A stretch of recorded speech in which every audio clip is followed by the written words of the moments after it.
자립하는데 많은 시간과 세월이 필요합니다. 다른 동물들은 야생에서 보면요, 태어나자마자 얼마 있지 않아서 일어납니다. 그리고 몇 시간이 되면 걸어다니고 한 서너 시간 되면요 뛰어다녀요. 그래야 이제 살아남을 수가 있는 것이죠. 사람은 태어나면 응애 울기만 하지 제대로 뭐 걷거나 또 일어서지도 못합니다. 그래서 한 1년 정도 이제 돼야 겨우 일어서고, 그 다음에 또 1년이 지나야 좀 자유롭게 걸어 다니고, 또 한 1, 2년 지나야 뛰어다니고 그렇습니다. 그리고 이제 여러 가지 또 돌봄을 받아가지고 정신적으로도 그렇고 또 육신적으로도 그렇게 자립을 하게 되는데, 대략 이제 19살 정도 되면 정신적으로 좀 자립이 되었다.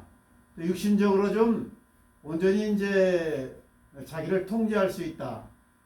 그렇게 생각이 됩니다. 그래서 우리나라 그 성인 나이가 만 19세입니다. 예수님도 마리아의 동정녀몸에서 탄생하셔가지고 조금 있다가 이제 공생애를 시작할 수 있는데, 그렇지 아니하고 30세가 되어서 공생애를 시작하지 않습니까? 왜 이렇게 30세까지 기다리셨을까? 그동안은 이제 예수님께서 일반 일을 하시면서, 목수 일을 하시면서 이렇게 평범하게 지내셨잖아요. 그러니까 이것은 영적인 의미가 있고 또 일반적인 뜻이 있는데요. 이제 예수님께서는 유다 지파, 특별히 이제 다윗 왕의 후손으로 오신다고 그랬지 않습니까? 다윗이 왕이 된 나이가 바로 30세입니다. 또 한 가지는 예수님이 이제 대제사장의 이 사임, 우리가 임무를 가지고 이 땅에 오셨는데, 대제사장의 나이가 30세부터 이제 시작되는 겁니다. 제사장의 나이가 30세부터 50세까지 이렇게 활동을 해요. 그러니까 30세에 시작하셨다. 또 한 가지 이제 인간적으로 보면 한 30쯤 돼야 좀 육신적으로도 완숙하고 정신적으로도 좀 완숙한 때가 아닌가. 그래서 이제 30세 이렇게 성수가에서 일을 시작하신 것이죠. 이것은 우리 신앙생활도 마찬가지입니다. 우리가 처음 이제 이렇게 신앙생활 하면은 사실은 신자라고 할 수는 있지만은, 그러나 아직 좀 덜 자랐다고 그럴까, 덜 성숙해서 미숙한 점이 많은 것이죠. 그러니까 우리가 이 신자의 처음 단계가 있지만 자라가야 된단 말이에요. 오늘 우리가 읽은 이 디모데 전서 말씀은 우리가 잘 아는 대로 사도 바울이 믿음의 아들인 디모데에게 이렇게 부탁한 말씀인데요. 오늘 내용이 뭐냐면, 내 믿음의 성숙함을 나타내어 너 자신과 듣는 자를 구원하라, 이거예요. 그러니까 믿음의 성숙도를 따라서 내가 구원의 완숙함에 이르고, 그리고 다른 사람도 구원할 수 있다, 이 말이죠. 신앙인의 이제 단계가 처음에는 신자입니다. 우리 기독교는 참 쉽잖아요. 믿기만 하면 신자가 된다. 믿기만 하면 구원을 얻는다. 하나님의 자녀가 된다. 다른 종교는 요구하는 게 많습니다. 덕행도 요구하고, 고행도 요구하고, 선행도 요구하고, 참선도 요구하고. 불교만 봐도 해탈하려면 수많은 이런 시간 동안 고행을 해라. 또 미륵이 되려고 하면 수억 겁의 세월을 거쳐야 된다, 이러잖아요. 근데 기독교는 믿기만 하면 영적으로 태어나는 거예요. 막 태어난 사람을 믿는 자, 신자라고 합니다. 신자. 처음에 이제 신자로 이렇게 출발하는 것이죠. 그런데 신자는 아직까지는 좀 영적인 상태로 볼 때는 어린아이입니다. 어린아이 신앙이다. 그러니까 초보적인 신앙이다, 이 말이죠. 그래서 어린아이 때에는 여러 가지 실수도 많이 하고 넘어지기도 하고 빠지기도 하고 그러는데요. 영적으로 똑같아요. 우리가 영적으로 어린아이 때, 신자일 때 빠지기 쉬운 몇 가지 함정이랄까, 그 어려움이 있는데요. 다 열거하기는 좀 그렇지만, 먼저는 이제 복중심의 신앙입니다. 복중심의 신앙. 사람마다 다를 수가 있는데, 왜 예수 믿느냐 그러면은 우리 전도하는 사람들이 그러잖아요. 예수 믿으세요. 그럼 복 받아요. 그러니까 복 받기 위해서 예수 믿는 사람이 많습니다. 예수 믿으면 복 받아요. 그러면 세상적으로 잘 나간 사람은 그래요. 아이 나 지금 너무 바쁘고 말이지 이미 복은 다 받았고 예수 믿을 생각 없습니다. 근데 좀 세상적으로 어려운 분들은요. 예수 믿고 복 받는다 그러면 좀 솔깃해하잖아요. 그래서 이제 이 복 받기 위해서 예수 믿는다 이것은 나쁜 것은 아닌데 이거는 이제 초보 단계이기 때문에 여기서 우리가 좀 자라가고 성숙한 대로 나가야 된다 이 말이죠. 사마이즘을 보세요. 천지신명께 비나이다 비나이다 왜 빕니까? 우리 아들 과거급제하게 해주시고 건강하게 해주시고 무병장수하면서 백년해로하게 하여 주옵소서. 예? 또 이방종교에서는 복 달라고 이제 뭐 불공도 드리고 엎드려서 절도하고 말이죠. 뭐 천배를 한다든가 아니면 뭐 백일 기도를 하기도 하고 또 뭐 자선도 하고 여러 가지 그 하는 것이 이 땅의 복을 받기 위해서 하는 것 아니에요? 근데 우리 기독교 안에도 이런 그 세상 복을 추구하는 이런 신앙적인 요소가 많이 있다. 믿음의 행위가 있다 이거죠. 그래서 늘 하나님 앞에 나와서 복 달라고 기도를 하고 또 헌금 잘하면 복 받는다. 뭐 성전 건축하면 자사손손 그렇게 하나님이 복을 주신다. 또 내가 열심히 하나님의 일을 하면 하나님은 내 가정과 내 또 삶을 책임진다. 이렇게 생각을 합니다. 물론 이게 전혀 없는 건 아니지만 이쪽으로 우리가 추구해 나가면 곤란하다 이 말이죠. 복 받는 것은 나쁜 것이 아니고 구약에서는 이 세상 복에 대한 것을 많이 말씀했어요. 그런데 신약에 오면은 땅의 복보다는 하늘의 복, 신령한 복을 말씀합니다. 그래서 에베소 1장 보면 하늘의 복, 신령한 복을 받았다 이렇게 말씀하잖아요. 그러니까 우리가 이미 예수 믿었다 이 말은 복을 받은 것입니다. 또 이렇게 좋은 나라 대한민국 21세에 살고 있다는 것도 육신적으로 복 받은 것이잖아요. 소말리아나 뭐 아프리카 살면 얼마나 그 어려움이 많습니까? 그러니까 이미 복을 받은 우리가 어떻게 하면 하느님이 기뻐하는 열매를 맺어갈까? 이 받은 복을 가지고 어떻게 바르게 하나님 뜻에 사용할까? 이런 측면의 소리가 나가야지 육신적인 복을 자꾸 더 달라고 육적인 것을 막 자꾸 더 많이 가지려는 이런 쪽으로 나가면 좀 곤란하다 이 말입니다. 그래서 우리가 복 중심의 신앙은 나쁜 것은 아니지만 아직 어린아이 신앙이다. 이제 두 번째는요. 또 하나 어린아이 신앙 때 빠지기 쉬운 것이 능력 중심의 신앙이에요. 능력 중심의 믿음. 믿는 분들은 이제 뭔가 안 되면은 내가 하나님의 능력을 좀 덜 받아서 그런가 이런 생각을 해요. 그래서 그럽니다. 불 받아야 된다. 능력 받아야 된다. 은사 받아야 된다. 그런 것을 많이 찾아다니잖아요. 또 지도자들이 이런 심리를 알고 자꾸 그쪽으로 부추깁니다. 그래서요, 뭐 예를 들면 신사도 운동이나 빈야드 운동은 그런 류의 신앙입니다, 이게. 그래가지고 창풍을 일으켜가지고 막 사람을 쓰러뜨리고요. 재물복이 막 쏟아진다 그러면서 선플라츠가 뭐 금리빨로 바뀌었다든가 말이죠. 그리고 뭐 어떤 기도문이나 또 주문을 외우면 마귀가 물러가고 가문의 저주가 떠나간다. 예? 또 실제로 요즘에 유튜브 제가 좀 보니까 막 음악을 그리고 가라오케를 틀어놓고 막 분위기를 조성하면서 감정과 그냥 분위기를 그런 쪽으로 이끌어가는 능력받는 쪽으로 이끌어가는 그런 교회가 지금도 있더라고요. 저도 한때요 능력받고 그리고 불받고 이래야 된다 이런 생각이 있었어요. 그래서 막 산기도도 많이 다니고요. 금식도 하면서 때를 쓰고 또 한때는 하나님의 음성을 들어야 된다 해서 음성 듣기 훈련도 하고 또 예언기도를 받으러 다니기도 하고. 예? 근데 우리가 이 초보 때 빠지기 쉬운 함정이고 실제 오늘날도 이렇게 이런 그 초보 단계에 머물러 있는 교회도 있다 이거죠. 그래서 우리가 세상복 중심의 신앙, 능력 받아야 된다는 이 믿음, 어린아이 신앙이다. 흰자 때 빠지기 쉽다 이거죠. 세 번째는 이제 모임 중심의 신앙인데요. 어떤 교회는 매일 교회로 우리가 나와야 된다 그러면서 막 매일 행사를 해가지고 세상에 마음 뺏기면 한다 그래가지고 교회로 막 불러내요. 그러면서 교회 잘 나온 사람을 1등 신자라 이렇게 부추기는데요. 저도 한때 여기 빠졌습니다. 그래서 교회 안에는 거룩하고 세상은 좀 속되다.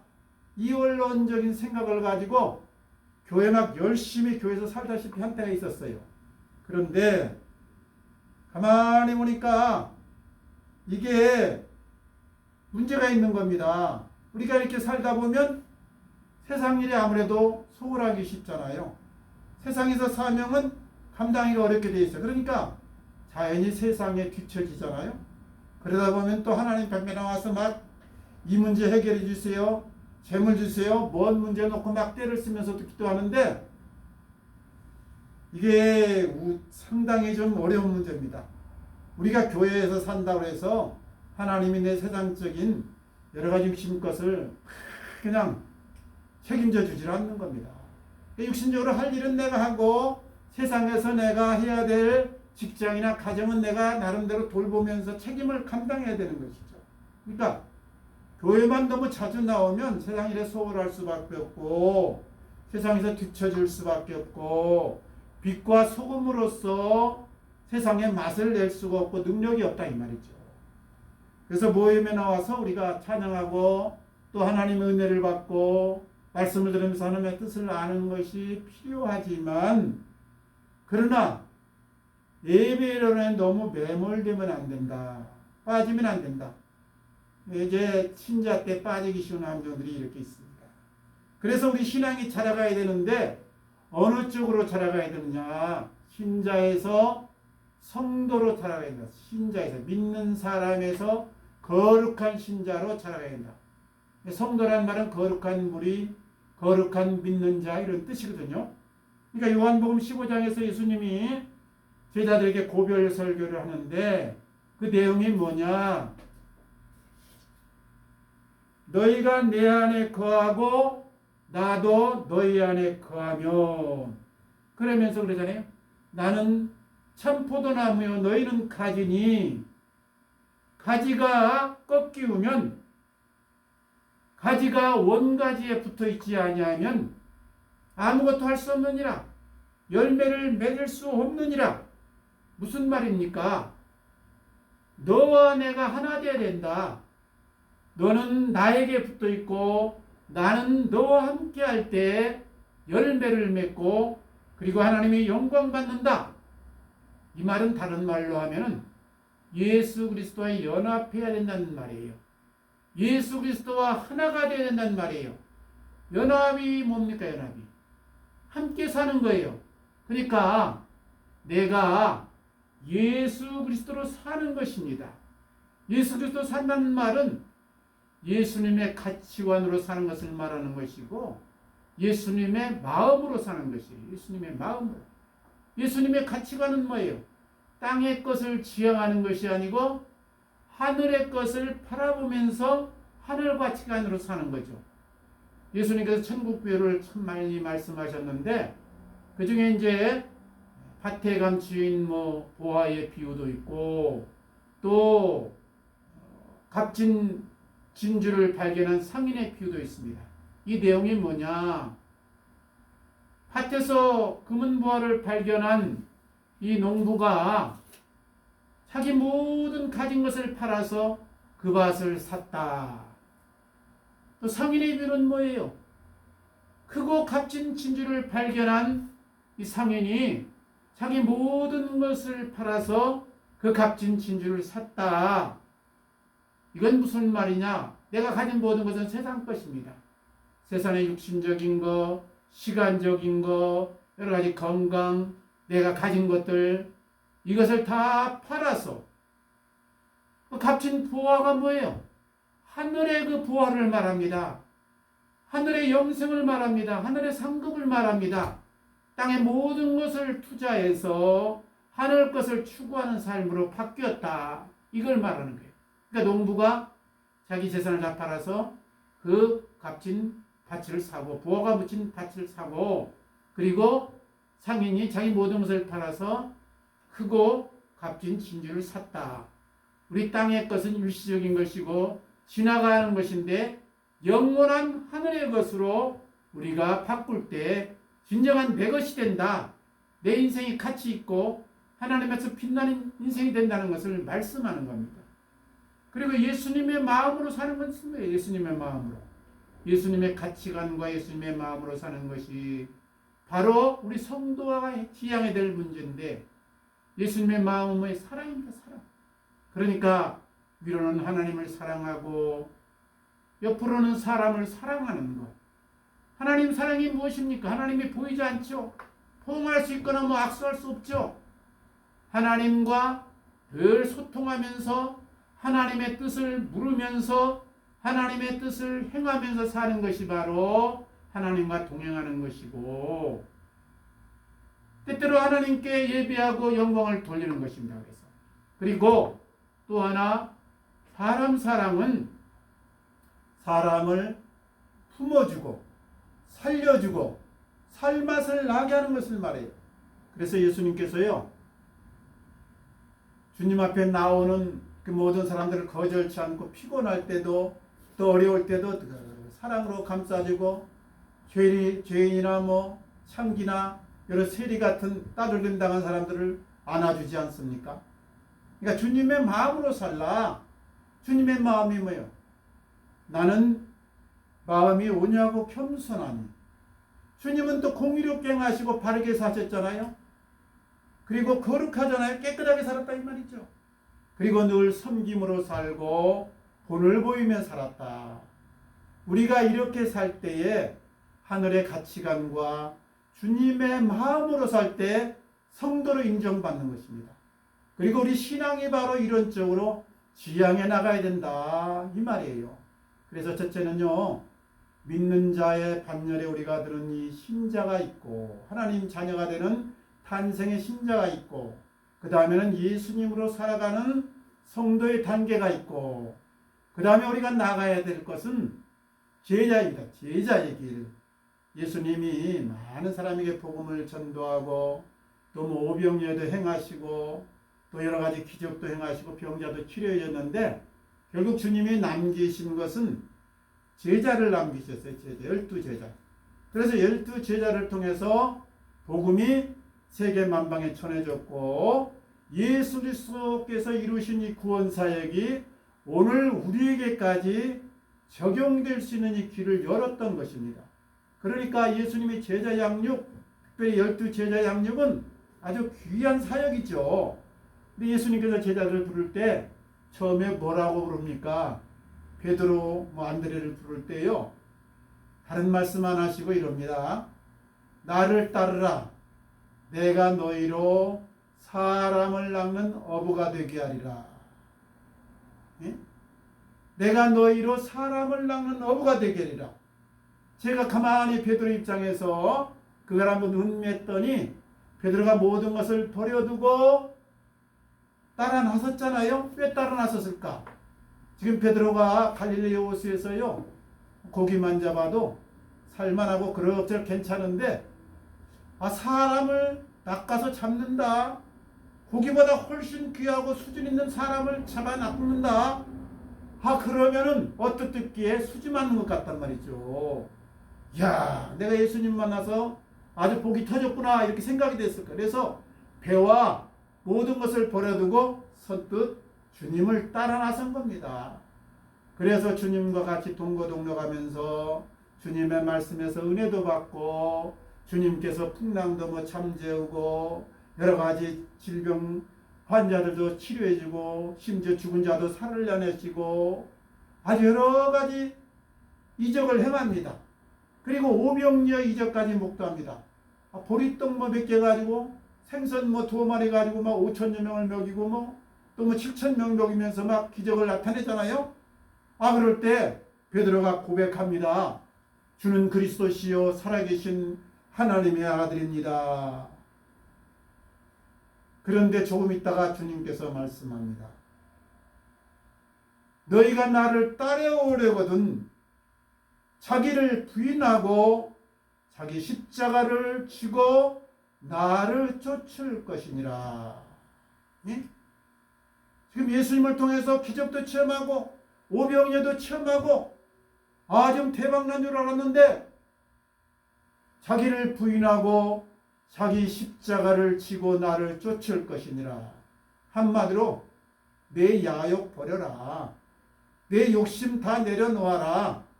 죽음을 각오하고 나를 따라라 이 말이에요. 그러니까 주님의 속셈은 뭡니까? 제자들을 양육해서 결국은 복음 전도자로 세우려는 것이에요. 복음 전도로 세우려는 것. 그래서 이 12제자를 불러가지고 특별히 같이 동거동락하면서 3년 동안 그렇게 양육하고 가르친 겁니다. 그리고 마지막에 주님이 이제 승천하시면서 다 사역을 이루시고 승천하시면서 뭐라고 말씀합니까? 너희는 가서 온 천하에 다니며 복음을 전파하라. 마태복음 28장 19절에 그랬어요. 너희는 모든 민족으로 제자를 삼고 세례를 주고 내가 너희에게 가르쳐 분부한 것을 지키게 하라. 그러니까 무슨 말씀이에요? 제자는 복음의 증인으로 복음 전도자로 살아야 될 것을 말씀합니다. 그러니까 예수님의 사역 가운데 십자가에서 그 구원을 이뤄놨지만은 이것을 전하는 제자 그리고 복음의 증거자가 반드시 필요한 것이었어요. 그래서 제자들은 나중에 주님의 뜻에 따라서 목숨을 내걸고 순교하면서까지 그 길을 갔지 않습니까? 우리가 예수 믿으면 천당 갑니다. 성도로서 주님의 마음으로 살면 거룩한 하나님의 자녀로 인정을 받습니다. 그런데 어디까지 주님이 요구하느냐? 복음의 증인으로 살기를 원한다 이거예요. 복음의 전도자로 살기를 원합니다. 그러면서 주님이 약속했잖아요. 볼지어다 내가 세상 끝날까지 너희와 함께 있으리라. 믿는 자들에게 이런 표적이 따르니 너희가 새 방언을 말하고 뱀을 집으며 무슨 독을 마실지라도 해를 받지 아니하고 병든 자에게 손을 얹으면 나으니라. 무슨 말씀하시고 그런 거예요? 천하에 다니면서 복음을 전파하라. 그 말씀하시고 그 약속을 하신 것입니다. 그러니까 주님이 함께 하시겠다는 약속도 그리고 기적과 여러 가지 질병을 치료할 수 있는 능력도 그리고 여러 가지 독을 마실지라도 해를 받지 않는다는 이런 약속은 딴 사람에게 한 것이 아니라 예수님의 복음 전도자로 살 때에 내가 그렇게 책임지겠다 하는 이 약속입니다. 실제로 우리 선교사들이 복음 현장에서 이런 일들이 일어나잖아요. 그런데 우리가 인위적으로 주님의 기적이나 어떤 이런 질병 치료나 어떤 기적만 바라고 쫓은 것은 주님의 원뜻이 아닙니다. 복음 전도자로서 복음의 증인으로 살 때 이런 내가 능력과 이런 표적을 너에게 주겠노라, 이런 권세를 주겠노라, 이 약속이에요.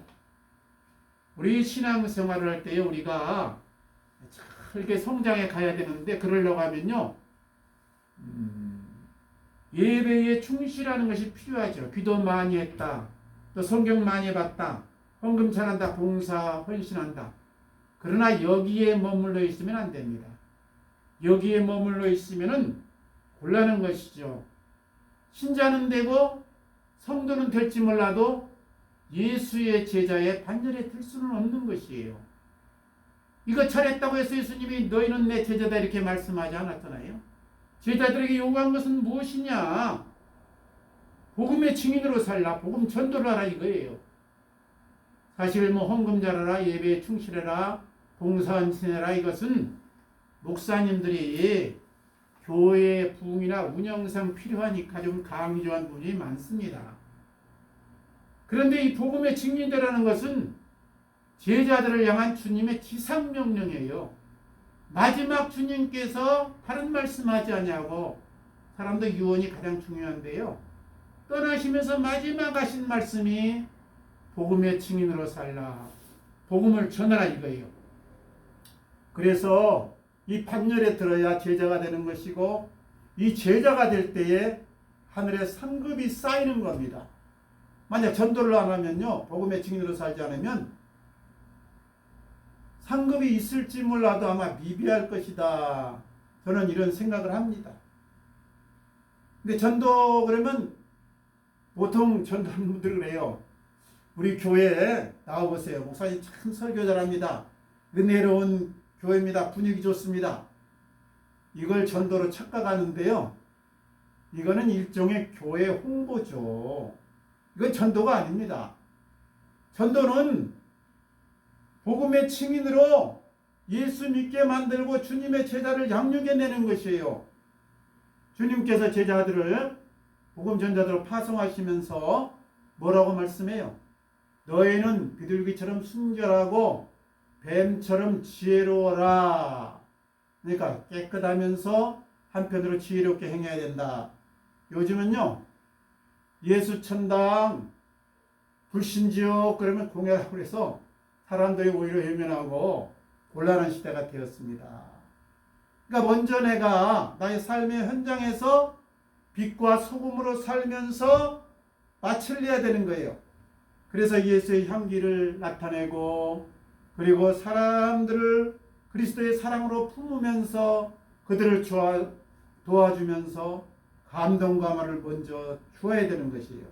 그럴 때 그들이 마음을 열고 우리들의 여러 가지 말에 귀를 기울일 것 아닙니까? 그리고 때를 봐서, 기회를 봐서 복음을 전해야 되는 것이에요. 어떤 분들은요, 이런 얘기를 합니다. 하늘의 상급이 성경을 몇 번 읽으니까 별관에 보석이 몇 개 달렸다. 또 헌금을 많이 했더니 하늘의 집이 커졌다. 그런 간증을 하는 분이 있는데 저는 그렇게 생각합니다. 그런 거는 간증자가 목사님 비유를 맞추려고 그렇게 한 소리가 아닌가 그렇게 생각해요. 성경에 그런 말이 없거든요. 그러니까 복음의 증인으로 살지 않으면 구원은 받을지 몰라도 상급은 별로 없다. 혹시 있다고 해도 미비할 뿐일 것 같다 이 말이에요. 베드로전서 3장 15절을 보면 너희에게 소망의 이유를 묻는 자들에게 대답할 말을 항상 준비하라 그랬어요. 소망의 이유를 묻는 자들에게 대답할 말을 항상 준비하라. 그러니까요, 각자 환경이 틀려요. 여건도 틀려요. 삶의 현장이 틀려요.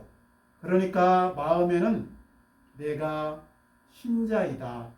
내가 이제 성도의 반열에 들었다. 그런데 여기서 만족하지 말고 하늘의 영원한 상급을 바라보면서 내가 예수님의 제자로 복음 증거자가 되어야 되겠다.